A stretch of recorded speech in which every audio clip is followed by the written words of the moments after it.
아이고, 여보.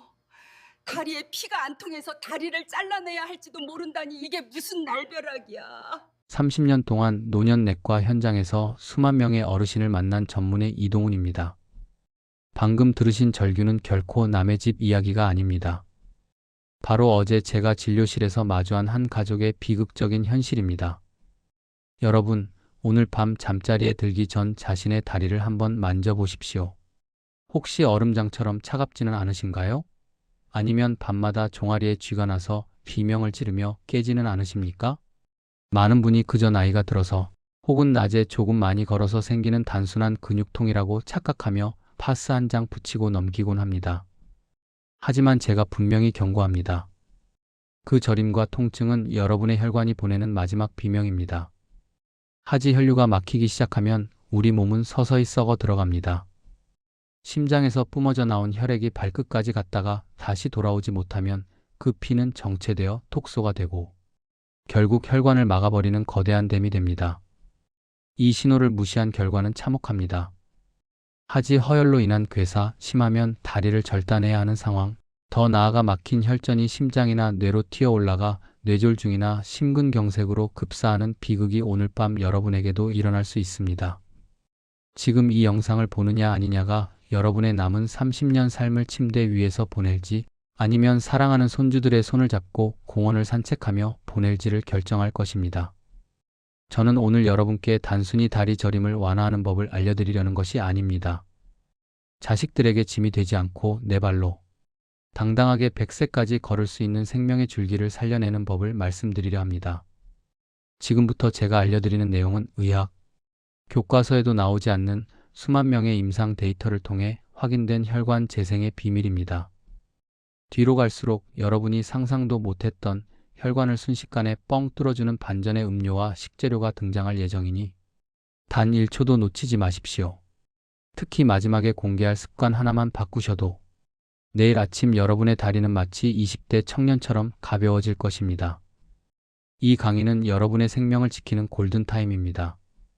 종이와 펜을 가져오십시오. 지금부터 적으셔야 합니다. 여러분의 혈관 건강을 결정짓는 이 결정적인 차이를 알고 나면 왜 지금까지 다리가 그토록 저리고 아팠는지 무릎을 탁 치게 되실 겁니다. 자, 이제 당신의 혈관 속에 가득 찬 시멘트 가루를 걷어내고 맑은 생명수가 흐르게 할 그 첫 번째 문을 열겠습니다. 우리 몸속의 혈관은 마치 아파트 단지 지하에 촘촘하게 설비된 배수관과 같습니다. 갓 지은 집의 배관은 매끄럽고 깨끗해서 물이 시원하게 콸콸 쏟아지지만 30년, 40년 세월이 흐르면 어떻게 될까요? 배관 구석구석에 정체 모를 찌꺼기가 끼고 녹이 슬기 시작합니다. 특히 우리 몸에서 심장과 가장 멀리 떨어진 다리 혈관은 그 중에서도 가장 끝단에 위치한 말단 하수구라고 보시면 됩니다. 중력을 거슬러 피를 위로 올려보내야 하는데 나이가 들면 이 펌프질 힘이 약해집니다. 그러면 혈액 속에 떠다니던 콜레스테롤과 중성지방이 마치 찐득찐득한 시멘트 가루처럼 혈관 벽에 달라붙어 굳어버립니다. 이것이 바로 침묵의 살인자라고 불리는 동맥경화의 시작입니다. 여러분, 싱크대 배수구가 막혔을 때를 떠올려 보십시오. 처음엔 물이 조금 천천히 내려가는 정도지만 어느 순간 꽉 막혀버리면 오물이 역류하고 악취가 진동합니다. 우리 다리도 마찬가지입니다. 혈관 속에 시멘트 가루가 쌓여 통로가 좁아지면 근육과 세포에 산소가 공급되지 않습니다. 그래서 다리가 시리고 저리고 마치 전기가 오는 것처럼 찌릿찌릿한 것입니다. 선생님, 저는 그냥 다리에 쥐가 자주 나는 것뿐이에요 라고 말씀하시는 분들이 많습니다. 하지만 그 쥐가 나는 현상은 혈관이라는 정수기 필터가 이미 시커멓게 오염되어 더 이상 깨끗한 피를 걸러주지 못한다는 강력한 조기 경보입니다. 경기도 수원에 사시는 72세 이순자 님 사례를 말씀드려 보겠습니다. 평생 시장에서 장사를 하시며 부지런히 사셨던 이분은 밤마다 종아리가 당기고 아파서 잠을 설치셨습니다. 그저 노안이겠거니 하며 맨솔에단만 바르고 버티셨죠. 그런데 어느 날 아침 발가락 끝이 보라색으로 변하며 감각이 없어지는 것을 발견하셨습니다. 급히 병원에 오셨을 땐 이미 하지 동맥의 80%가 시멘트처럼 딱딱하게 굳어 피가 전혀 통하지 않는 상태였습니다.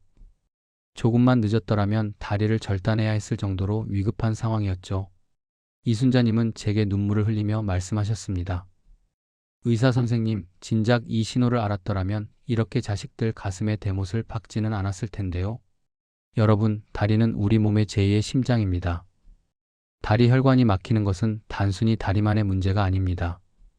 그것은 곧 온몸의 혈액순환이 멈추고 있다는 증거입니다. 좁아진 혈관 틈새로 피를 억지로 밀어내려다 보니 혈압은 치솟고 심장은 과부하가 걸려 비명을 지릅니다.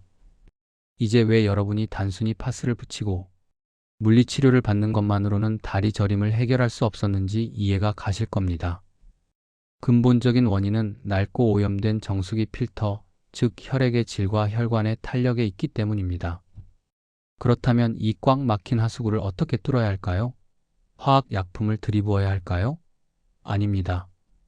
우리 주변에서 쉽게 구할 수 있는, 하지만 그 효능은 어떤 보약보다 강력한 천연혈관 청소부가 있습니다. 지금부터 여러분의 혈관 속에 낀 녹과 시멘트 가루를 말끔히 씻어내줄 마법 같은 식재료를 공개할 텐데, 이 재료를 어떻게 먹느냐에 따라 여러분의 혈관 나이는 10년 이상 젊어질 수 있습니다. 그렇다면 이제 여러분의 꽉 막힌 하지 혈관을 새 아파트 배수관처럼 매끄럽게 뚫어줄 주인공을 공개하겠습니다. 그 주인공은 바로 비트입니다. 아마 비트? 그거 그냥 샐러드에 들어가는 빨간 무 아니야? 라고 가볍게 생각하셨을 겁니다. 하지만 노년내과 의사인 제가 비트를 천연혈관 확장제라고 부르는 데는 명확한 의학적 근거가 있습니다. 미국 농무부 USDA의 연구 데이터에 따르면 비트에는 질산염이라는 성분이 다른 채소보다 압도적으로 풍부하게 들어 있습니다. 이 질산염이 우리 입안의 세균과 만나고 위장을 거치면서 산화질소로 변하는데, 이 산화질소가 바로 기적의 물질입니다. 산화질소는 마치 좁아진 터널을 양옆으로 밀어 넓히는 확장 공사 인부와 같습니다. 딱딱하게 굳어버린 혈관벽을 유연하게 이완시켜 혈류가 지나갈 수 있는 길을 넓혀주는 것이죠.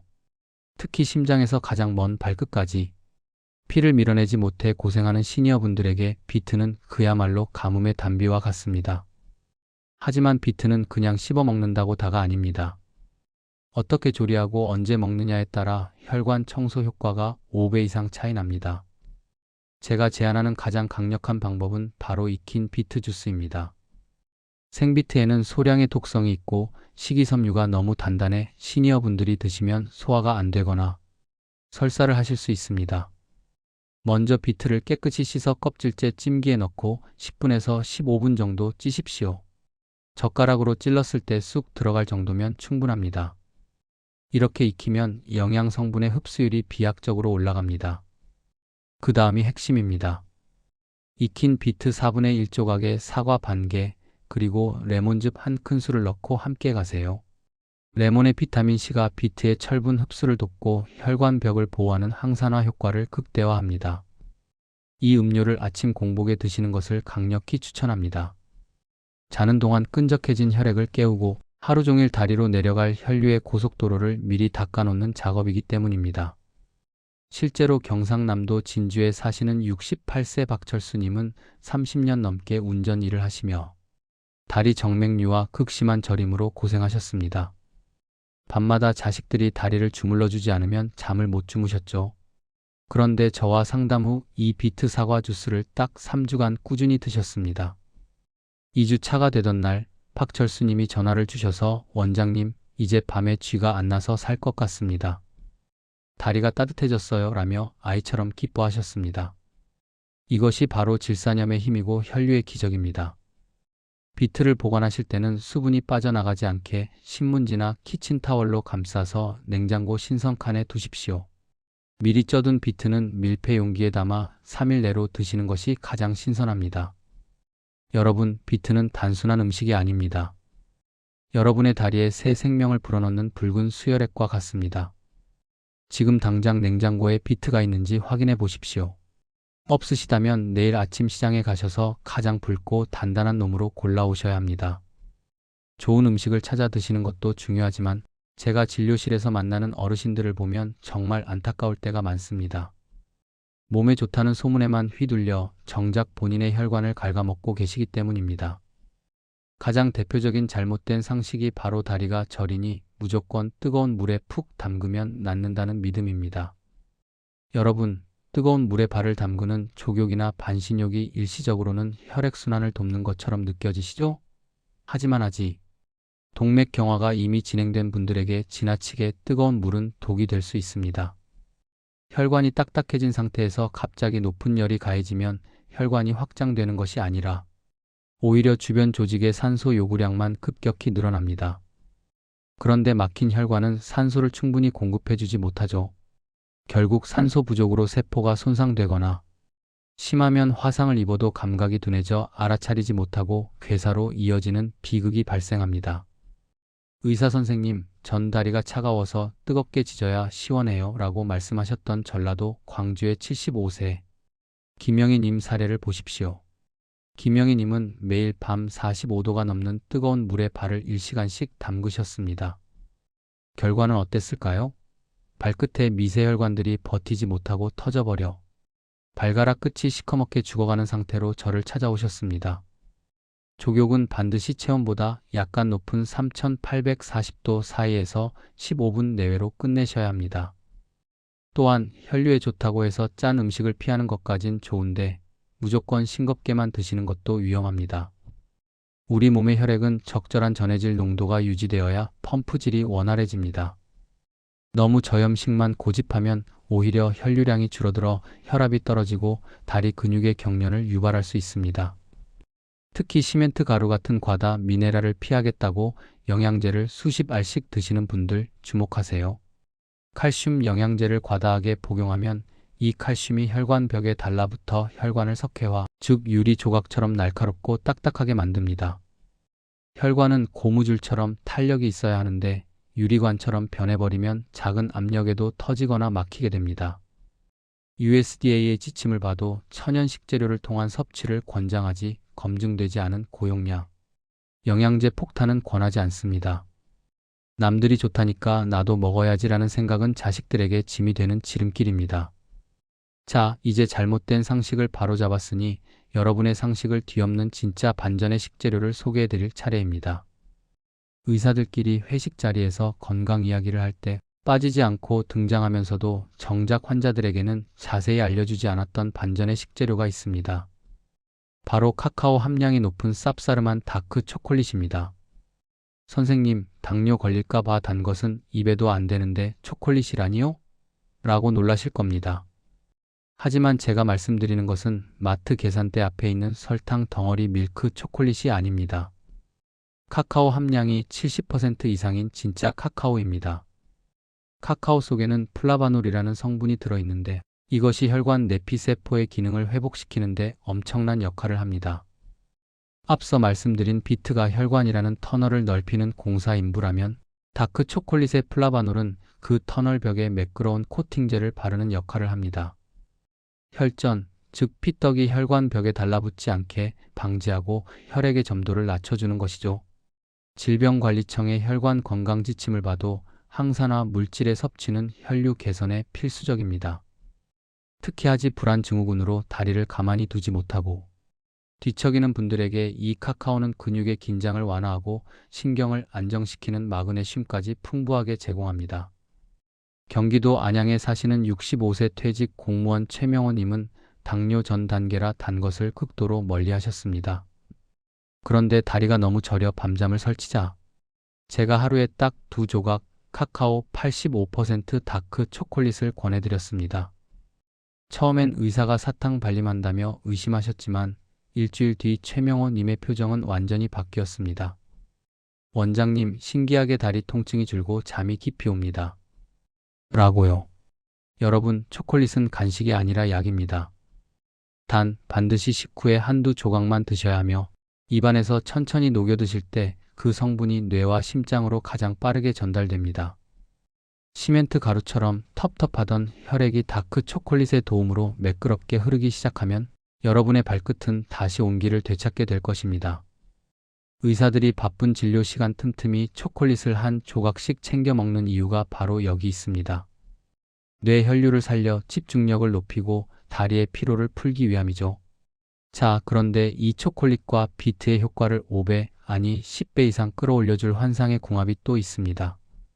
비트와 다크 초콜릿이라는 두 가지 보물을 알게 되셨으니 이제 이들을 하나로 묶어 여러분의 다리 혈관을 청소하는 강력한 혈류 폭격기로 만드는 방법을 알려드리겠습니다. 제가 권장하는 최고의 조합은 바로 비트 초콜릿 혈관 스무디와 계피의 만남입니다. 앞서 말씀드린 익힌 비트와 사과를 갈 때 설탕 대신 카카오 100% 가루를 한 티스푼 섞어 보십시오. 여기에 마지막 정점으로 계피 가루를 톡톡 뿌려주는 것이 핵심입니다. 계피는 한의학에서도 육계라 하여 아랫배와 다리의 찬 기운을 몰아내는데 으뜸으로 칩니다. 의학적으로는 모세혈관을 보호하고 확장하는 효과가 뛰어나죠. 비트가 큰 길을 뚫고 초콜릿이 벽을 매끄럽게 하면 계피는 아주 미세한 발가락 끝, 모세혈관까지 피를 밀어 넣어주는 펌프 역할을 합니다. 실제로 서울에 사시는 74세 김대엽 어르신은 젊은 시절부터 건설 현장에서 오래 서 계셨던 탓에 하지 정맥류가 심하고 다리가 늘 코끼리 다리처럼 부어 계셨습니다. 오후만 되면 신발이 안 들어갈 정도였죠. 제가 이 비트 계피 조합을 처방해드린 후 김대엽님은 선생님, 평생 달고 살던 종아리 압박 밴드를 이제는 서랍에 넣어두었습니다 라며 감격해 하셨습니다. 여러분, 부종은 혈액이 정체되어 썩어가는 전조 증상입니다. 이럴 땐 비트의 질산염과 계피의 따뜻한 성질이 만나 혈액의 점도를 낮추고 수분 대사를 원활하게 해줘야 합니다. 여기서 한 가지 더, 운동과의 시너지를 무시할 수 없습니다. 이 음료를 드시고 30분 뒤에 까치발 운동을 병행해 보십시오. 의자에 앉아서 혹은 벽을 잡고 뒤꿈치를 천천히 들었다가 내리는 동작을 20회씩 3세트만 반복하세요. 비트와 초콜릿 성분이 혈관을 유연하게 만든 상태에서 종아리 근육이 수축과 이완을 반복하면 마치 펌프가 물을 뿜어내듯 다리에 고여있던 피가 심장으로 수직 상승하게 됩니다. 이것이 바로 제가 제안하는 5배 효과의 복합 솔루션입니다. 비트는 대량으로 사서 미리 쪄둔 뒤 냉동 보관하지 마시고 가급적 23일치만 냉장 보관하며 신선하게 드셔야 질산염 파괴를 막을 수 있습니다. 또한 계피는 너무 많이 드시면 간에 무리가 갈 수 있으니 하루 12지, 즉 티스푼 반 정도가 적당합니다. 이 작은 습관들이 모여 여러분의 다리를 투석실이 아닌 공원으로 안내할 것입니다. 아무리 귀한 보약을 드시고 혈관을 넓히는 비트 주스를 마셔도 지금 말씀드릴 이 습관들을 버리지 못하면 여러분의 혈관은 순식간에 다시 시멘트 가루로 가득 차게 됩니다. 30년 동안 수만 명의 환자를 보며 제가 확신하는 가장 최악의 습관, 그 첫 번째는 바로 식후 바로 마시는 믹스커피입니다. 어르신들 식사 후에 입가심으로 달달한 믹스커피 한 잔, 인생의 낙이라고들 하시죠?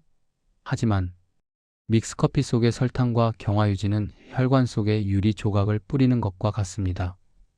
비트가 열심히 뚫어놓은 혈관 길목에 끈적한 설탕물과 나쁜 기름을 들이붓는 격이니 혈액은 순식간에 진흙탕처럼 변해버립니다. 특히 다리가 저린 분들은 식후 커피 대신 제가 앞서 말씀드린 따뜻한 물이나 연한 계피차를 선택하셔야 합니다. 두 번째로 당장 버려야 할 것은 꽉 끼는 내복과 압박 스타킹의 오용입니다. 다리가 붓고 저리다고 해서 무조건 꽉 조이는 옷을 입으면 낫는 줄 아는 분들이 많습니다. 경기도 양주에 사시는 69세 박명자 님은 종아리가 아프다며 잘 때도 꽉 끼는 압박 스타킹을 신고 주무셨습니다. 그런데 이것은 마치 흐르는 시냇물을 밧줄로 꽉 묶어버리는 것과 같습니다.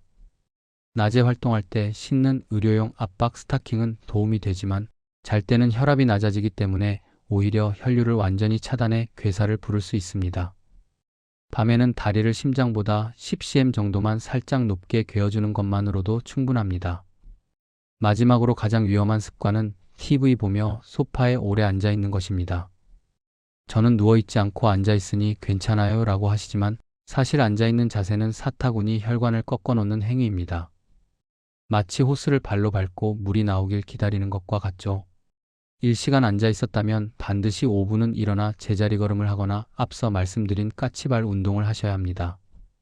자식들에게 짐이 되지 않는 비결은 거창한 수술이 아니라 이렇게 사소하지만 치명적인 습관들을 하나씩 쓰레기통에 던져버리는 결단에서 시작됩니다. 여러분의 몸은 정직합니다. 독소를 넣지 않고 기를 터주면 다리는 반드시 가벼워진 걸음걸이로 화답할 것입니다. 여러분, 오늘 저와 함께 나눈 이 시간들이 여러분의 남은 인생의 한 줄기 빛이 되기를 진심으로 바랍니다. 30년 동안 노년내과 의사로 살며 제가 가장 가슴 아팠던 순간은 병을 고치지 못했을 때가 아니라 진작 알았더라면 이렇게 되지는 않았을 텐데라며 통곡하는 환자분들의 뒷모습을 볼 때였습니다. 다리가 저리고 시린 것은 단순히 세월의 흔적이 아닙니다. 그것은 여러분의 몸이 나를 좀 살려달라고 더 오래 당신과 걷고 싶다고 보내는 간절한 신호입니다. 여러분이 오늘부터 실천할 비트 한 잔, 까치발 운동 한 번이 단순히 다리 통증을 줄이는 것에 그치지 않습니다. 그것은 바로 여러분의 자녀들에게 줄 수 있는 세상에서 가장 큰 선물입니다. 부모님이 아프시면 자식들의 마음은 천 갈래 만 갈래 찢어집니다. 병원비가 아까워서가 아니라 평생 우리를 위해 고생하신 부모님이 침대 위에 누워 계시는 모습 자체가 자식들에겐 커다란 짐이자 슬픔이 됩니다. 얘야, 걱정 마라. 내 다리는 내가 지킨다라고 당당하게 말씀하시며 명절에 찾아온 손주들을 번쩍 안아주실 수 있는 그 건강함이 바로 최고의 유산입니다. 오늘 제가 말씀드린 혈관 뚫는 비트 주스와 생활 습관의 교정을 종이에 적어 냉장고 앞에 붙여두십시오. 그리고 오늘 저녁 식탁에서 가족들에게 선포하십시오. 나 이제 100세까지 내 발로 걸을 거다. 라고 말입니다. 여러분의 의지가 혈류를 바꾸고 그 혈류가 여러분의 수명을 바꿉니다. 투석실 차가운 침대 대신 푸른 공원의 벤치를 선택하십시오. 저는 여러분이 그 길을 끝까지 완주하실 수 있도록 언제나 이 자리에서 응원하겠습니다. 오늘 영상이 여러분의 건강에 작은 희망이라도 되었다면 여러분의 소중한 경험담이나 오늘부터 비트 주스 마시기 시작합니다. 같은 다짐을 댓글로 남겨주십시오. 여러분의 댓글 하나가 또 다른 어르신의 생명을 살리는 등불이 될 수 있습니다. 그리고 이 좋은 정보를 사랑하는 친구분들과 자녀들에게도 꼭 공유해 주십시오. 구독과 좋아요는 제가 더 좋은 정보를 연구하는 데 큰 힘이 됩니다. 여러분 건강하십시오. 자식들에게 짐이 되지 않는 당당한 노후 오늘부터 시작입니다. 감사합니다.